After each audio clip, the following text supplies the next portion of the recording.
Hello, hello. Hi guys. How is Wrong everybody? hand again. Hi. Welcome to the Tall and the Short of It with Betsy and Jenny.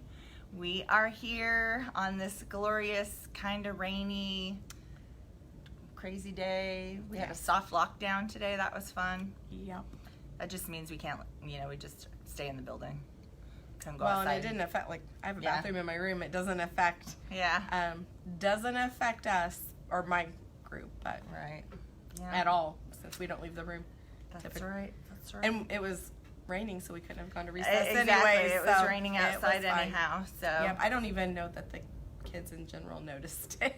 No, I don't think so either. The biggest thing was they weren't allowed to work in the hallways at the little tables. Sometimes they go outside their doors and use those little tables. Yep. So, just gonna warn you guys, I'm gonna cough a lot. Yeah, she's got allergies. I have allergies. But here's the thing, I've always had allergies. I take allergy med every single day because I'm allergic to my cat. Mm-hmm. So this is on top of that. I don't know. It is what it is. I feel fine. I just cough a lot. Mm-hmm. Oh well. All right. Well, our topic for this week is summer slide and summer programming.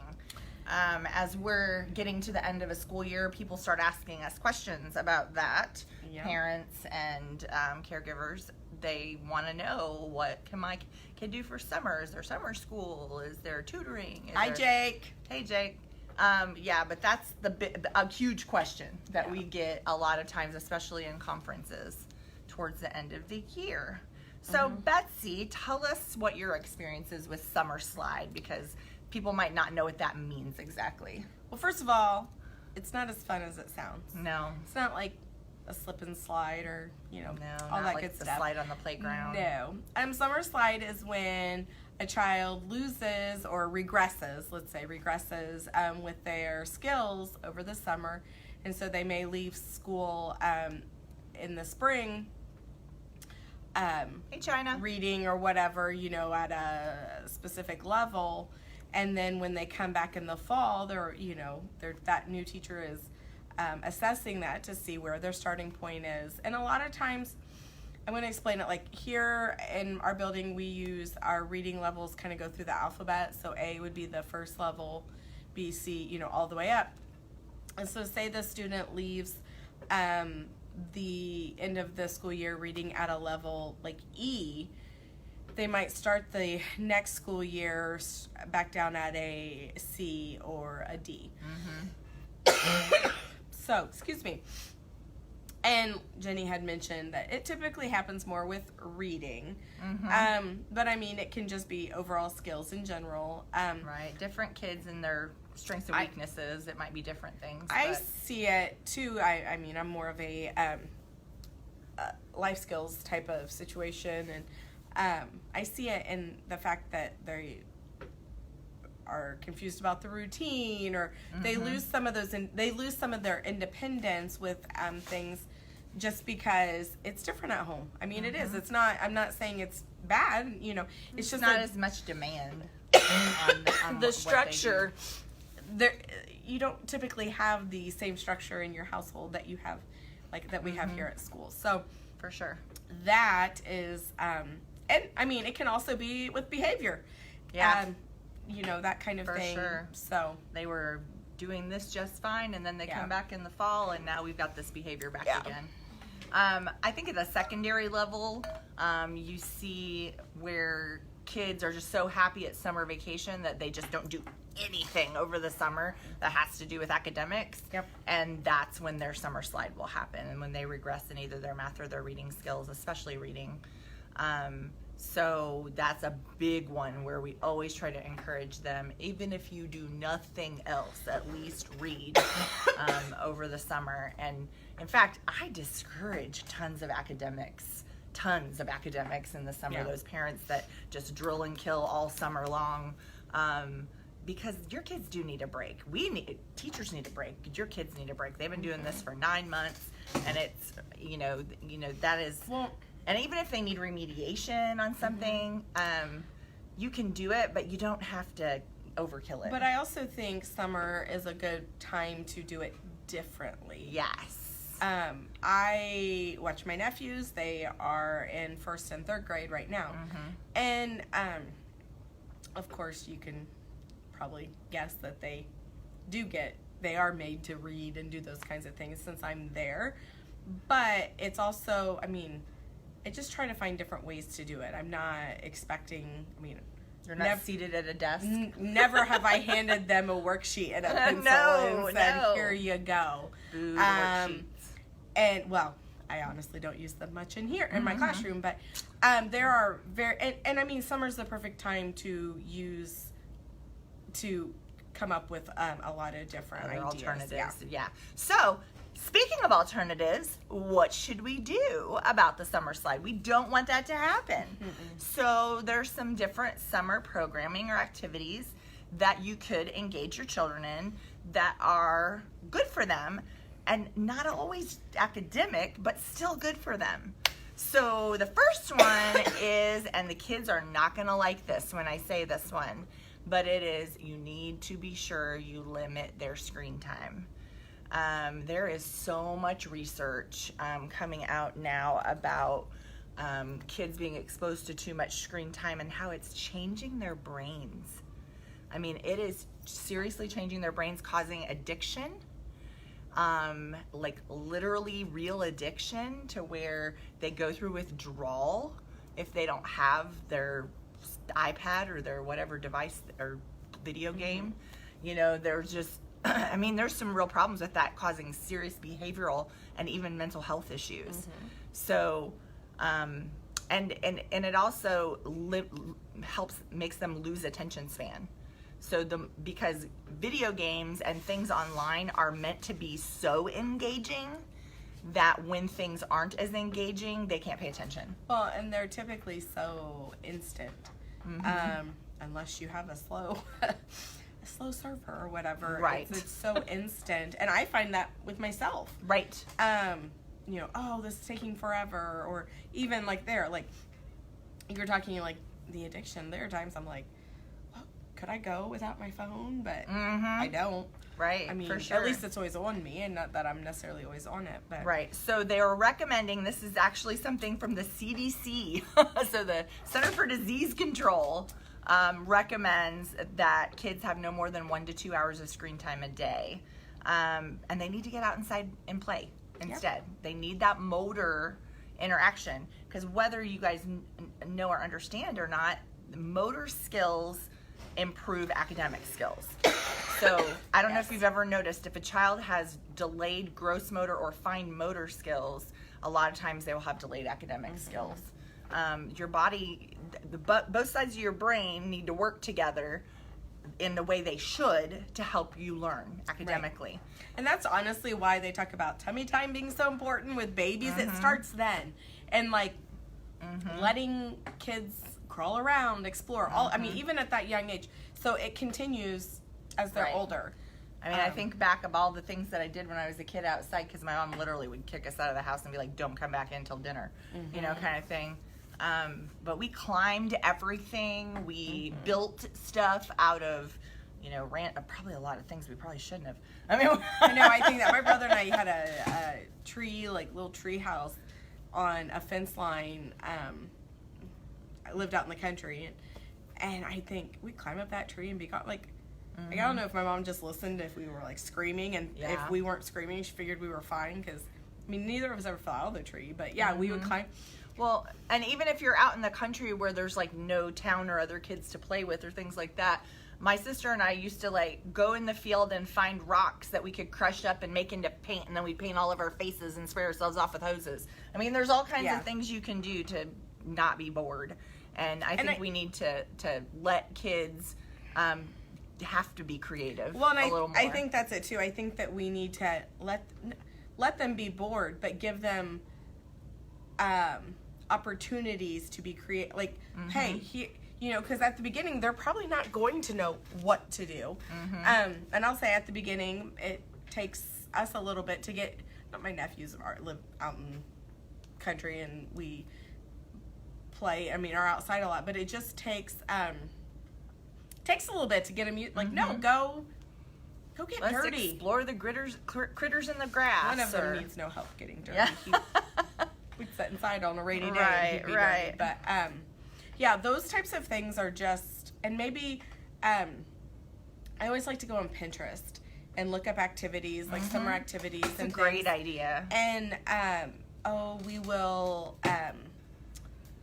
That's right, China. And maybe not so much like, oh, let's do this specific activity, but look, here's some materials. What are you going to do with it? And it's so interesting. Save all the paper towel rolls and the cardboard boxes you get from Amazon and all that, the packing stuff that was inside them, and just seriously have a place in your garage where you store it all, and then you get it out on the lawn and you're like, what you gonna make out of this? Well, it's just fun. A few years ago, for one of my nephew's birthdays, my dad and I made him a workbench, and then I went and just got tools that he could use. I mean, real tools. But like obviously at the time, I mean, like I said, a few years ago, I wasn't going to get him like hammer and nails, So I got him a staple gun that he could like use. That was easy enough, and so we get that stuff out a lot in the summer. That's cool. Gives them an opportunity to do something constructive. Yes. Love it. So what you really want is you just want to develop that imagination, creativity, get them playing with other kids to develop social skills, and don't always solve their problems for them. Basically, if you were born like before or around like maybe 85 and before, make your kids be like you were when you were younger. I don't know, maybe even before that. I don't know. It's hard for me to maybe born 90 and before. If you were born for then, that's what your kids should be doing. I mean, my mom's famous saying was, "Are you bleeding? If you're not bleeding, go figure it out." Yeah. Or mine was, "You're bored? Oh, I can find things for you to do." I know. Exactly. You can clean your room. That's what. Yes, you can help me with the bathroom. I need someone to scrub the toilet if you're bored. Yeah, those things are fun. But yeah, just getting them playing with other kids, solving their own problems. And it's okay to talk them through it, but they really need to do that. That is something that I think is really lacking right now, is that every time a kid doesn't get what they want, they say they're being bullied. And I don't think they really understand the difference between not having social skills, like not knowing how to interact with a peer, and when they're being like what real bullying is, or telling me or what. Right. You're being mean. Right. No, No, exactly. Yeah. So like I said, their perceptions aren't always reality when it comes to that, and they need to figure it out. They need to work out problems with each other. Obviously, you don't want to let anyone hurt them. I mean, I don't mean that, but right. But they do need to solve, who plays with the toy or whatever. They need to do that. Educational games is another one that you can do. Like one of my nephews, his big thing is either Chutes and Ladders or Yahtzee right now. Tons of board games So have lots of math. we're counting like crazy. And kids love board games. And board games are huge right now. Yeah. Like, there are literally YouTube channels where people sit and watch other people play board games. Like, really? That's a thing. That's the thing. But then I laugh when I say that because, like, I'll sit and watch other people buy houses on HGTV all day, right? Yeah, but here's the thing.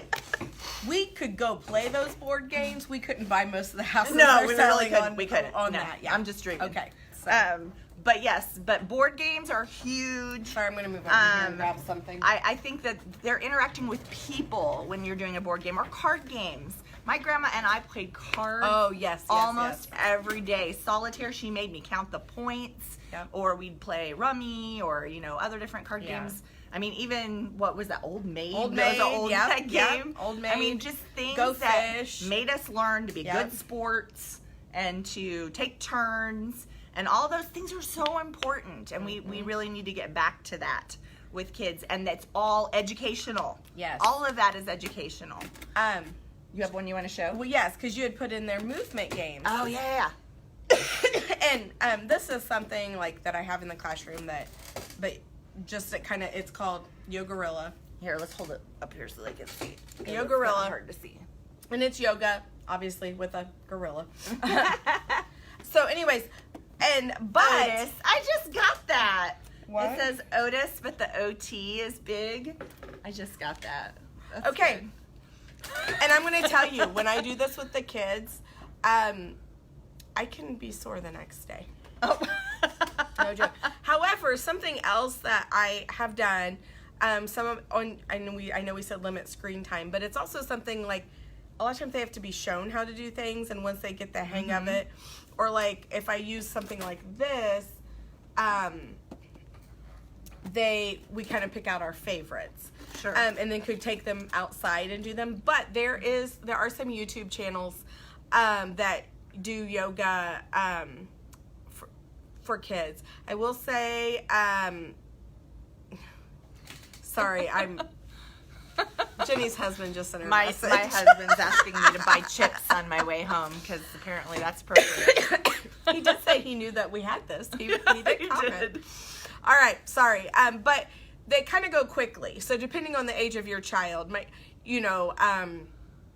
they can go a little quickly, but it's fun. And, you can watch, and we do, like I said, we do different ones in here. And I would love to tell you what her name is, but I cannot think of it, even though she does a Betsy Banana one. Oh my gosh, that's Oh, funny. yeah. But anyways, I really like this, and it is a good one to chill them out a little bit, but also work on balance and strength and all that good stuff. And it's just Right.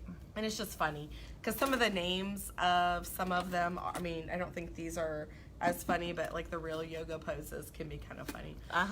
For sure.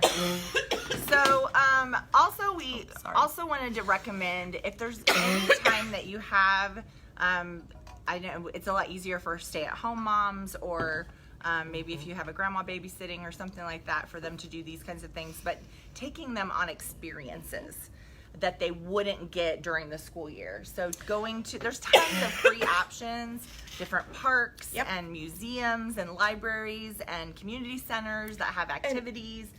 There's a state park near us, and my nephews and I have gone, and like the first couple times we went, I made a scavenger hunt for them of things I knew that they would find. But then also we didn't even, that summer that we did something different every week. But honestly, I didn't spend, I'm a teacher. Right. We have free children's museum in Muncie. There's all kinds of. It's not free. It's not No, free. it's not free. I didn't know it wasn't free. No, it's actually kind of Shows pricey. you how many times I've been there. But what I was going to say is, like, I have a family member that has a pond in their backyard, two of them, and we went and kind of explored. One day we went to one pond, walked all around, and we saw, animal prints all around it, and the boys tried to decide, like, what this might be. We took pictures. Oh, that's such a good idea. And they had, pictures. actually it was so funny. Another friend of ours lives near a river, and we walked back behind his property, and we're walking all around, and I'm telling him, as much as I know, I did no research. You just know things about your area. And, okay, I got a good story. So we have birds called killdeer around here, and I was telling, them about, because they were running in front of us and stuff. And when we went back to my parents' house after, I think we ate lunch at my parents' house, and to tell them about it, and we drew pictures about what they saw to tell my parents. And one of the boys drew the bird, and my dad's like, "Oh, what's that?" "A deer killer." So, anyways, but just those things, like we went and visited, and I had forgotten about that story till last night. My mom mentioned it. Yeah, we saw a deer killer. But, so just things like that. Like, we literally just somebody honestly, in the summer, they're probably not, don't even remember if anybody was ever home, but hey, do you mind if we come by tomorrow? We just want to walk around. We're going to look at the pond, do this, do that. I think my dad, last summer, maybe my dad we went fishing. Just things like that. Like, it's just, they don't have to be a big deal, but it's just something we would. Let's explore, and that's science. It's you can, that increases their vocabulary when you do that. It gives them more words to use and talk about. Okay, so, and then practical applications of academic skills that you don't even realize you're doing, and you're doing these routines anyway in the summer. So how about... Hang on, What? I'm sorry, one more thing. You have libraries on here for the things to do. Most libraries have summer reading programs. Oh, yeah. And I know the one here where we work, but also the town where my brother lives, and because I take my nephews weekly, they're a part of that. There's drawings, there's prizes. Oh, yeah. They're picking Lots out of books. They incentives. love it, and so that's a good way. It's not reading for school. Yeah. They're reading fun books. So, and I know I'm going to tell you, almost every library is going to have some sort of summer reading program, and like I said, I know theirs has drawings and almost every library has a person designated who creates that stuff for summer. So that's So yeah, and community centers too, if you have a community center. Yep. So things like, if you're baking something, let them bake with you and help you measure. If you are going to the grocery store, start engaging them in the grocery shopping. Okay, today we're going to be give them their list, and this is what you're looking for today. And just teach them about looking at the prices and, reading the labels and things like that, if that's what you do. But whatever that routine is, those are good things to teach them for life skills. Lawn care. Get them involved. They can pick up the sticks in the yard even if they're not old enough to mow. Yep. They're not too young for that. I did it. Laundry. Here, separate the lights from the darks, and let's fold the socks or whatever. And if they're depending older, on their age, do the laundry. Do the laundry. They can learn to do their own laundry. They're going to have to in college. The things like just cleaning in general. There are so many people that don't really know how to clean. Like they think that you just wipe a paper towel around something and it's clean. So teaching your kids really how to clean something is a good idea. Well, sorry, you're hearing all my ideas I do with my nephews. 4 days a week. Well, you have a lot of experience with that. One summer, I was trying to think, I don't remember when we did this, but we decided every week we were going to pick someone to do something nice for. Aww, and that's so great. And it depended on who we were doing something for. So like when they chose the week my dad got, they chose him. He was farming then, and he was in the tractor. So we went and rode with him in the tractor, which I'm not sure if he appreciates 3 extra people in there. But before we did that, though, he's in the tractor for a long time. So we went like the Dollar General, and they picked out his favorite treats. Like literally, like we, I let him do it. What does Papa want? Their mom, I think we did some cleaning for her. I don't remember. And their dad, I think they picked up sticks in the yard. So, and then like my grandma, their great grandma, we just went and spent time with her. We took lunch over and ate lunch at her house and just spent time with her. Like that was good enough for her. I mean, not that sounded bad, but I mean that was all she would have rather them spend time with her rather than doing something. Yeah. But yeah, and it just gives them they think about others. And then again, like Jenny was talking about, like we did those things as a part of that. Like when we went to the store, they were walking through trying to find Papa's favorite treats. Right. Or like cleaning. What are we going to do here? Let's pick. Let's talk about how to do this right. Yeah. What things does your mom clean? What do you need to do? Right. Those activities build work ethic.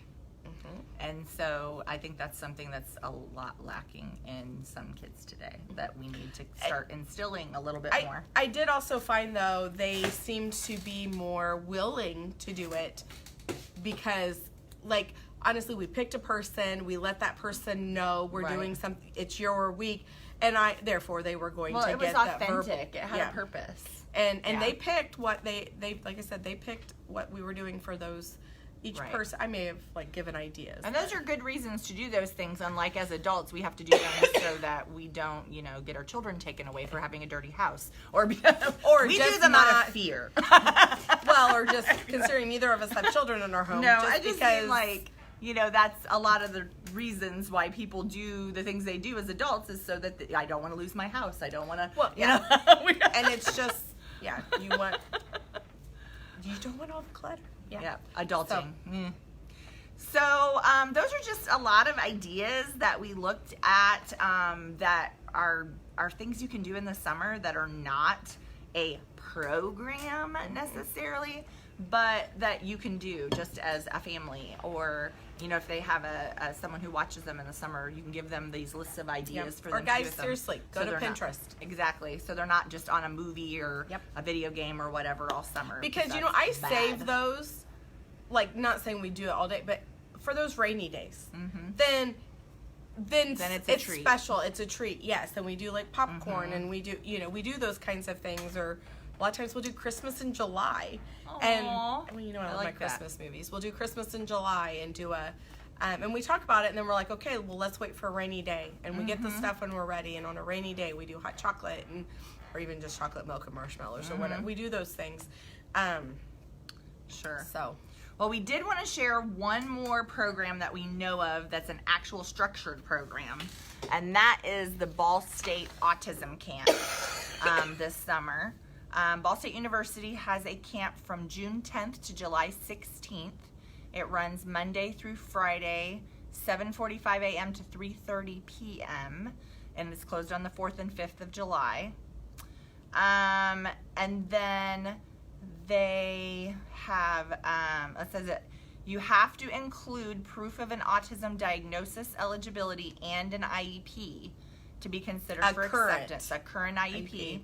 And so you need to go online to, we can post the link underneath the video today if you're interested. It's called Camp Achieve, and it's a 5-week session, like I said, and it's highly individualized programming, and there's a therapeutic nature to it, but it's for kids on the autism spectrum, and it is free, you guys. 5 weeks of autism camp for free.